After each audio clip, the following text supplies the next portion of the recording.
Hi guys, ఇవాళ అయితే మా అమ్మ మా చెల్లి చిన్న ఫంక్షన్ పని మీద అయితే బయటకు వెళ్ళారు, వేరే ఊరు. నేనైతే ఇంట్లోనే ఉన్నాను. ఏం కుక్ చేసుకోవాలో తెలియక బిర్యానీ అయితే అయిపోద్ది కదా, వెజిటేబుల్ బిర్యానీ సింపుల్గా అయిపోద్ది కదా అని బిర్యానీ అయితే కుక్ చేసుకుంటున్నాను. ఇంకా కచంబరి అయితే చేసుకున్నాను దానికి పక్కకి. అయితే ఎలాగ ఇంట్లో ఎవరు లేరు కదా అని బిగ్ బాస్కెట్ ఓపెన్ చేసి కొన్ని స్నాక్స్ అయితే ఆర్డర్ చేసుకున్నాను. అంతలోపల మా చెల్లి అయితే నేను ట్రైన్లో ఉన్నాను, సమోసా తింటున్నాను చూడు, నువ్వు వస్తే బాగుందని చెప్పింది.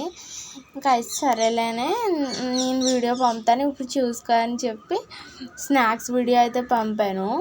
అదేం చేసింది, ఆ వీడియోని అయితే మా అమ్మకైతే చూపించింది. మరి ఇంటికి వచ్చాక ఏమంటుందో ఏంటో తెలీదు.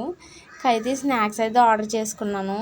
ఇంక ఎవరు లేరు కదా అని నేనే లాగిచ్చేసాను 4 లాగిచ్చేసి ఇంక బిర్యానీ ప్రాసెస్లోకి వస్తే బిర్యానీ గురించి అయితే నెక్స్ట్ వీడియోలో కంటిన్యూ చేద్దాం.